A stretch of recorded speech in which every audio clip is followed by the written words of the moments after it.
Good morning all of you. आज हम vector spaces का लेक्चर 2 करेंगे। Linear combination. लीनियर कॉम्बिनेशन होता क्या है? A vector form by multiplying vectors bye scalar and adding them. कि जब हम वेक्टर्स को क्या करते हैं, स्केलर से मल्टीप्लाई करते हैं और उनको ऐड कर देते हैं तो उससे हमारा क्या बनता है, एक और वेक्टर बनता है जिसे हम क्या कहते हैं, लीनियर कॉम्बिनेशन कहते हैं। Linear independence and dependence of vector, कि हम कैसे चेक करते हैं कि हमारे पास में कोई एक से ज़्यादा वेक्टर है वो आपस में इंडिपेंडेंट है या फिर डिपेंडेंट है। Linear dependent, if V be a vector space over the field F, then the vector v1 v2 v3 to the Vn are called linear dependent if there exists scalar alpha 1 alpha 2 alpha 3 and to the alpha n belongs to F, not all of them are zero। कि हमारे पास में क्या है, set of vector है over the field F, तो उनको हम linear dependent कब कहेंगे? जब उनकी जो स्केलर क्वांटिटीज क्या होगी, कोई भी अगर नॉन जीरो होगी उनमें से एक, अगर कोई एक भी हमारी नॉन जीरो हुई तो उस टाइम पे हमारा जो सेट क्या हो जाएगा, वो हमारा लीनियर डिपेंडेंट हो जाएगा। इट मीन जो हमारा लीनियर कॉम्बिनेशन होता है alpha 1 into V one plus में अल्फा 2 इंटू वी टू, ऐसे हमारा एन तक चलता जाएगा, ये जीरो होता है। अगर यहाँ पे हमारी अल्फा एंड अल्फा 2 इनमें से कोई भी एक भी वैल्यू हमारी जीरो के बराबर नहीं आई तो हमारा क्या हो जाएगा, लीनियर डिपेंडेंट हो जाएगा।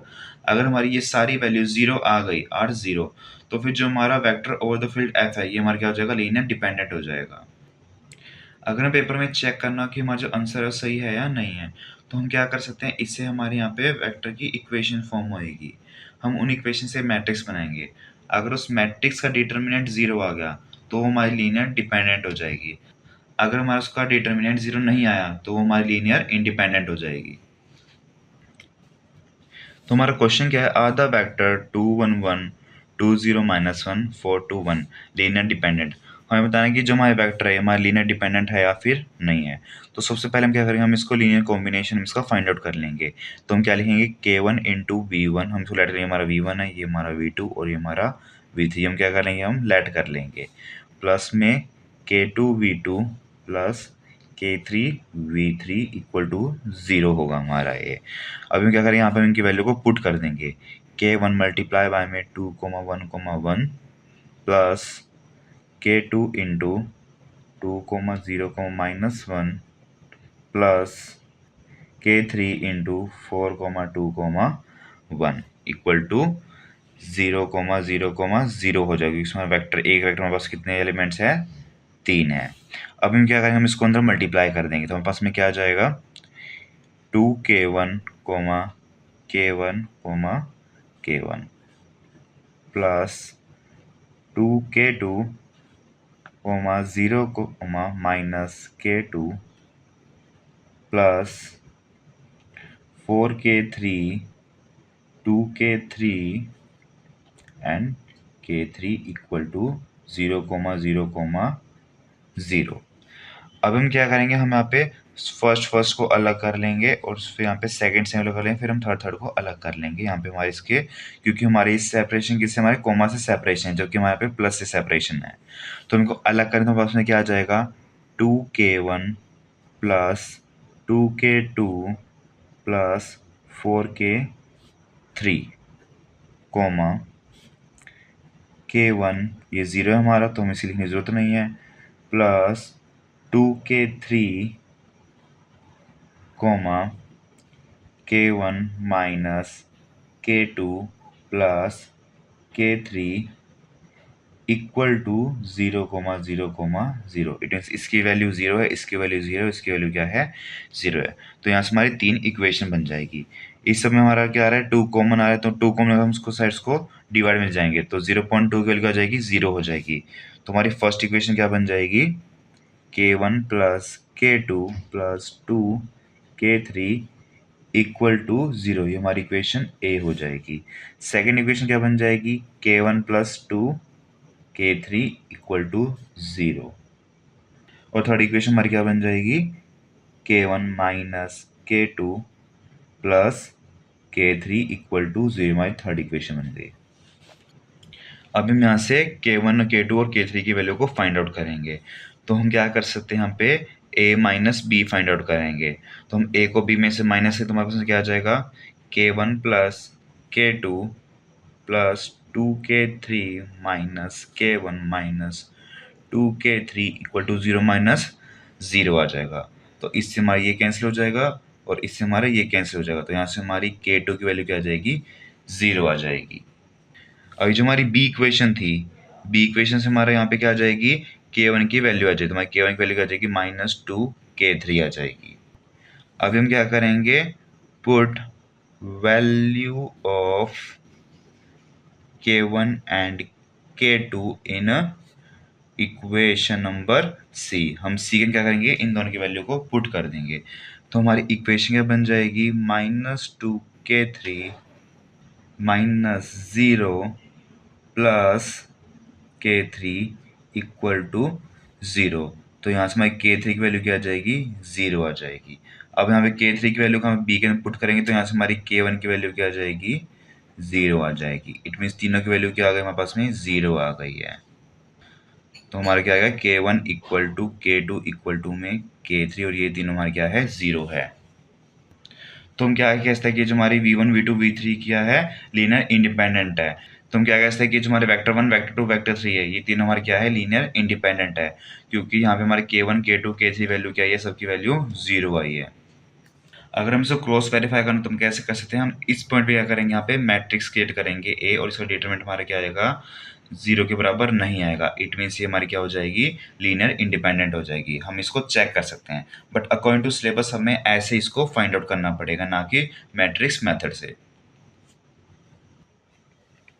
नेक्स्ट क्वेश्चन है, determine whether the following are linear dependent और नॉट। कि हम यहाँ पे x1 x2 x3 vector given है, हमें बताना है कि ये लीनियर डिपेंडेंट है या फिर इंडिपेंडेंट है। तो हम क्या करेंगे, हम इनको लीनियर कॉम्बिनेशन से हम इनको फाइंड आउट करेंगे। तो लीनियर कॉम्बिनेशन से हमारे पास इसकी इक्वेशन क्या बन जाएगी, K1 x1 plus K2 x2 plus K3 x3 equal to 0। अब हम क्या करेंगे, इसकी जगह हम इनकी वैल्यू को पुट कर देंगे। K1 मल्टीप्लाई बाय में 1,2,1 प्लस K2 ब्रैकेट में 2,1,4 plus K3 into 1,8, -3 equal to हमारे एक वेक्टर कितने एलिमेंट है, 3 है। तो हमारे किसके बराबर होगा, 0,0,0 के बराबर होगा। अब हम क्या करेंगे, हमारे पास स्केलर क्वांटिटीज को अंदर मल्टीप्लाई कर देंगे। तो हमारे पास में क्या आ जाएगा, K1, 2 K1 में K1, ये हमारा एक पार्ट आ गया। दूसरा 2K1 plus 2K2 plus K2 plus 4K2, ये हमारा दूसरा पार्ट आ गया। Plus K3 plus 8K3 minus 3K3 equal to 0,0,0। हमारे यहाँ पे ये प्लस से सेपरेटेड है, हमें इसको कॉमा से सेपरेट करना है इस फॉर्मेट के अंदर। तो हम क्या करेंगे, फर्स्ट एलिमेंट को हम अलग अलग कर लेंगे। तो यहाँ से हमारे पास में क्या आ जाएगा, K1 plus 2 K2 plus K3, ये हमारा एक पार्ट आ गया, कॉमा। दूसरा पार्ट क्या आ जाएगा, 2K1 plus K2 plus 8K3, ये हमारा सेकंड पार्ट आ गया। और थर्ड पार्ट हमारा क्या आ जाएगा, K1 plus 4K2 minus 3K3 equal to 0,0,0। अब यहाँ से हमारी तीन इक्वेशन बन जाएगी। पहली इक्वेशन क्या आ जाएगी, K1 plus 2K2 plus K3 हमारा किसके बराबर है, 0 के बराबर है। नेक्स्ट इक्वेशन जाएगी 2K1 plus K2 plus 8K3 equal to 0। और थर्ड इक्वेशन क्या बन जाएगी, K1 plus 4K2 minus 3K3 equal to 0। ये हमारी ए इक्वेशन, हमारी बी इक्वेशन, हमारी सी इक्वेशन, हमारी तीन इक्वेशन बन गई है। अभी हम यहाँ से K1 K2 K3 की वैल्यू को फाइंड आउट करेंगे। अब यहाँ पे 2a minus B operation apply कर दें। तो हमारे पास में क्या जाएगा, 2K1 plus 4K2 plus 2K3 minus 2K1 minus K2 minus 8K3, ये हमारा किसके बराबर होगा, 0 माइनस 0 हमारा क्या हो जाएगा, 0 हो जाएगा।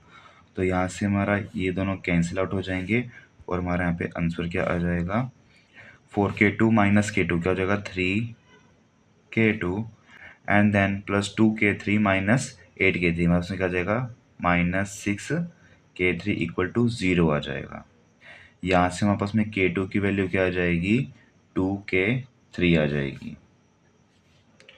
अब हम इस वैल्यू को इक्वेशन ए के अंदर पुट कर देंगे, तो हमारी ए इक्वेशन में इसकी वैल्यू को पुट करेंगे तो हमारे पास क्या आ जाएगा, K1 plus 2 2 4, K3 plus K3 equal to 0। तो यहाँ से पास में K1 की वैल्यू क्या आ जाएगी, K1 इक्वल टू में -5 K3 आ जाएगी। अब हम क्या करेंगे, इन दोनों की वैल्यू को हम यहाँ पे सी इक्वेशन के अंदर पुट कर देंगे। तो यहाँ से पास में सी इक्वेशन क्या आ जाएगी, -5K3 plus 8K2 -3K3 equal to 0। और यहाँ से हमारा -5 प्लस 8 -3 हमारा क्या हो रहा है, 0। तो 0 इक्वल टू 0 आ गया। जब भी हमारे पास में 0 इक्वल टू 0 केस आ जाएगा, इट मीन्स इसके पास में इनफाइनाइट सॉल्यूशन हो जाएंगे और हमारा x1 x2 x3 क्या है, हमारे लीनियर इंडिपेंडेंट हो जाएंगे। K1 K2 K3 की वैल्यू को फाइंड आउट कर लेंगे। तो इन तीनों में से हमारा इंडिपेंडेंट वेरिएबल कौन सा है, K3 हमारा इंडिपेंडेंट वेरिएबल है। तो हम लेट कर लेंगे कि जो हमारा K3 है हमारा किसके बराबर है, 1 के बराबर है। तो यहाँ से हमारी K3 की वैल्यू क्या आ गई, 1 आ गई। K3 की वैल्यू अगर हम 1 लेंगे तो यहाँ से हमारी K2 की वैल्यू क्या आ जाएगी, 2 आ जाएगी। तो हमारी K2 की वैल्यू क्या आ गई, 2 आ गई। सेम ऐसे ही अब यहाँ पे K3 वैल्यू को 1 पुट करेंगे तो यहाँ से हमारी K1 की वैल्यू क्या आ जाएगी, -5 आ जाएगी। अभी अगर हम इनको वेरीफाई करना हो कि हमारे आंसर सही आया है नहीं आया है, तो हम क्या कर सकते हैं, K1 K2 K3 वैल्यू को हम यहाँ पे इन तीनों इक्वेशन में पुट करके देखेंगे। अगर हमारा यहाँ पे 0 इक्वल टू 0 आ जाएगा, इट मीन्स ये हमारी वैल्यूज क्या है, सही है और हमारा क्वेश्चन क्या है, सही है बिल्कुल। और लास्ट में ये रिलेशन क्या आ जाएगा, हम इस रिलेशन के लिए हम इसको लीनियर कॉम्बिनेशन में पुट कर देंगे तो हमारे वैल्यू क्या आ जाएगी, -5x1 plus 2x2 plus x3 equal to 0। ये हमारा इसका रिलेशन आ गया लीनियर डिपेंडेंट वेक्टर्स का। नेक्स्ट क्वेश्चन है, examine the vector for linear dependence x1 x2 x3। हमें बताना है कि x1 x2 x3 हमारी लीनियर डिपेंडेंस है या फिर नहीं है। तो हम लीनियर कॉम्बिनेशन का यूज कर फाइंड आउट करेंगे जो हमारे वेक्टर है हमारे लीनियर डिपेंडेंट है या फिर इंडिपेंडेंट है। तो लीनियर कॉम्बिनेशन हमारा क्या हो जाएगा, K1 x1 plus K2 x2 plus K3 x3 किसके बराबर होगा, हमारा 0 के बराबर होगा।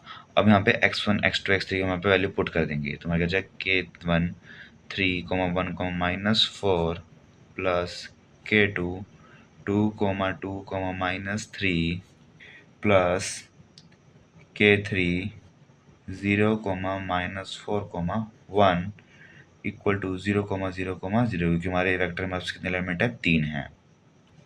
अभी हम क्या करेंगे, हम इनको अंदर मल्टीप्लाई कर देंगे तो हमारे पास क्या आ जाएगा, 3K1 प्लस K1 -4K1 ये हमारा एक पार्ट हो गया, plus 2K2 plus 2K2 -3K2 ये हमारा दूसरा पार्ट होगा, प्लस ये हमारा कोमा से सेपरेशन है क्योंकि यहाँ पे हमारा कोमा है, 0, -4 K3 K3 इक्वल टू 0, 0, 0। यहाँ सेपरेशन कोमा से, यहाँ सेपरेशन 1 से है तो हम इसको इस फॉर्म में लेके आएंगे।